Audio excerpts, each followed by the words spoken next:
এরপরে আল্লাহ সুবহানাহু ওয়া তাআলা কি বললেন আমার সাথে সবাই বলুন, আল্লাযী খালাকাল মাউতা ওয়াল হায়াতা লিয়াবলুয়াকুম আইয়ুকুম আহসানু আমালা। আল্লাহ সুবহানাহু ওয়া তাআলা বলেন, হে দুনিয়ার মানুষেরা, আমি তোমাদের মওত এবং হায়াতকে তৈরি করেছি। এখানে আল্লাহ সুবহানাহু ওয়া তাআলা হায়াতের আগে মওত শব্দ উল্লেখ করেছেন। তাহলে এর মাধ্যমে বোঝা যায় হায়াতের চাইতে মহাসত্যের নাম হলো মওত। কথা বলেন ঠিক কিনা? আল্লাহ সুবহানাহু ওয়া তাআলা এই কালামে হাকিমের বহু আয়াতের মধ্যে বলেছেন, কুল ইন্নাল মাউতাল্লাযী তাফিরুনা মিনহু ফাইন্নাহু মুলাকীকুম। আল্লাহু আকবার। আল্লাহ সুবহানাহু ওয়া তাআলা বলেন, হে দুনিয়ার মানুষেরা, হে দুনিয়ার রাজা বাদশারা, হে দুনিয়ার ক্ষমতার প্রতিপত্তিওয়ালারা, তোমরা যতই মওত থেকে বাঁচার চেষ্টা করো না কেন, মওত থেকে পালানোর চেষ্টা করো না কেন, তোমরা কেউ মওতের হাত থেকে বাঁচতে পারবে না। জোরে বলেন, পারবে না।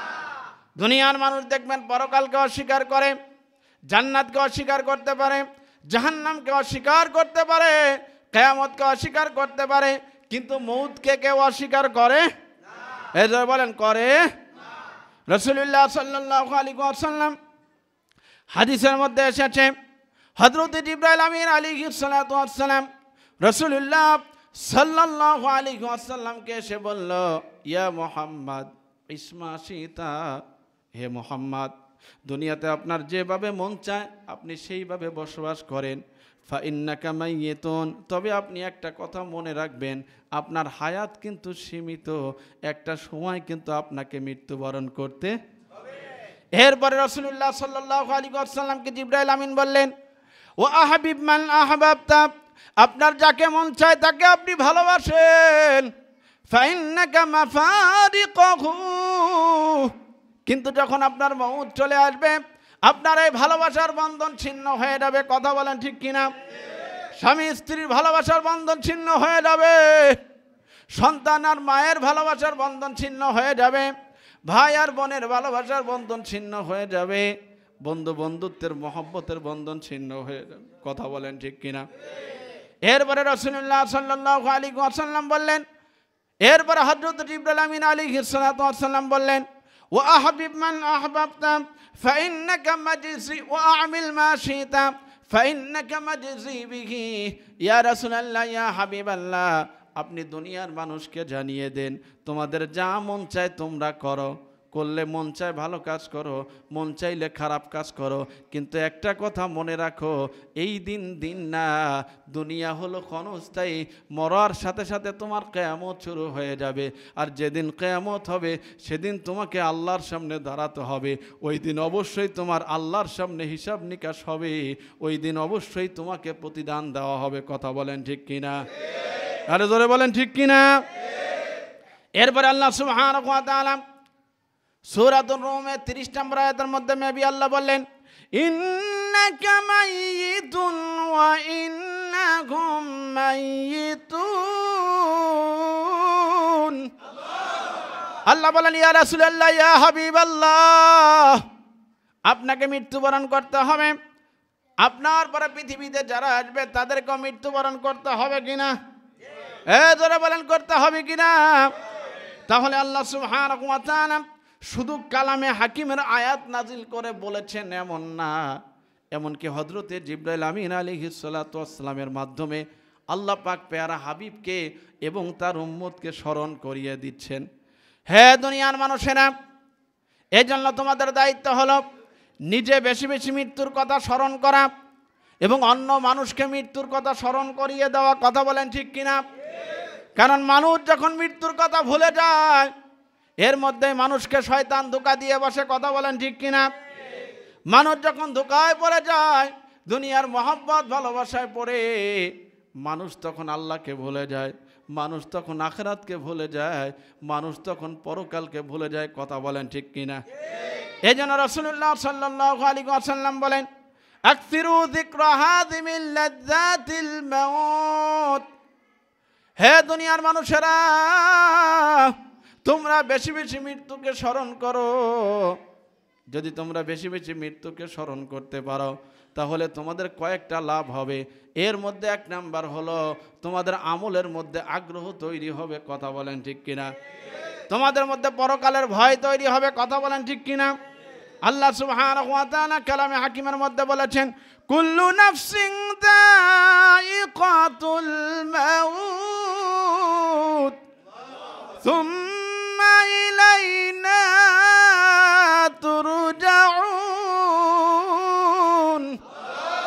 আল্লাহ সুবহানাহু ওয়া তাআলা বলেন, দুনিয়াতে জীবন আছে, প্রাণ আছে, এরকম যত মাখলুকাত রয়েছে সবাইকে মৃত্যুবরণ করতে, মৃত্যুর স্বাদ আচ্ছাদন করতে। এর কারণ হলো জন্মের পরিণাম হলো মৃত্যু, আর নির্মাণের পরিণাম হলো ধ্বংস।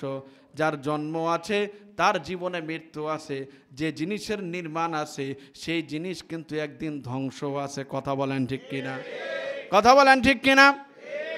এই জন্য সম্মানিত হাজরিন, বাবা আদম আলাইহিস সালাতু ওয়াস সালাম থেকে নিয়ে আমাদের এই মুহূর্ত পর্যন্ত পৃথিবীতে বহু ক্ষমতাওয়ালা মানুষ এসেছে, পৃথিবীর সেরা মানুষ নবীরা এসেছে, তারাও দুনিয়া থেকে বিদায় নিয়েছে, আমাদেরকেও বিদায় নিতে হবে। কথা বলেন ঠিক কিনা? এর মধ্যে কোনো সন্দেহ আছে? আর যারা বলেন আছে কিনা? আগামী 50 বছরের মধ্যে আমাদের অনেকের অস্তিত্ব থাকবে না, আমাদের নাম নেওয়ার মতো পৃথিবীতে কেউ থাকবে না। কথা বলেন ঠিক কিনা? কথা বলেন ঠিক কিনা? এই জন্য আল্লাহ সুবহানাহু ওয়া তাআলা বললেন, আল্লাযী খালাকাল মাউতা ওয়াল হায়াতা লিয়াবলুয়াকুম আইয়ুকুম আহসানু আমালা। আল্লাহ বলেন, বান্দারে,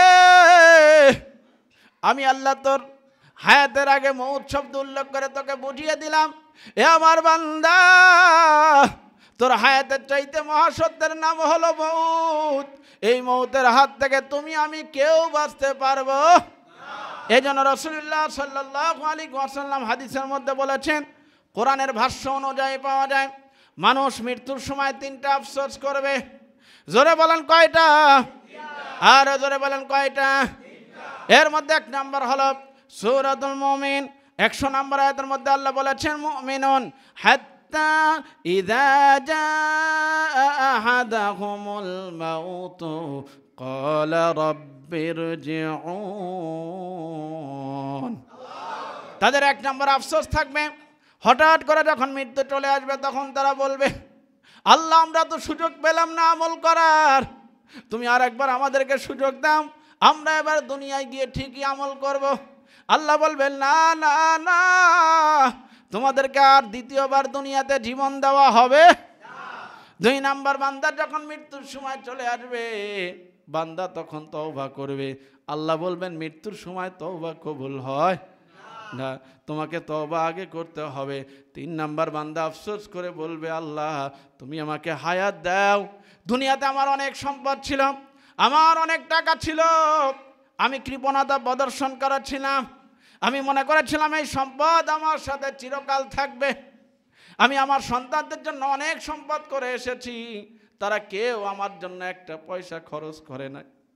আল্লাহ তুমি আমাকে এবার সুযোগ দাও, আমি যত গাড়ি বাড়ি টাকা পয়সা করেছি আমি তার সমস্ত সম্পদ তোমার রাস্তায় ব্যয় করে আসব।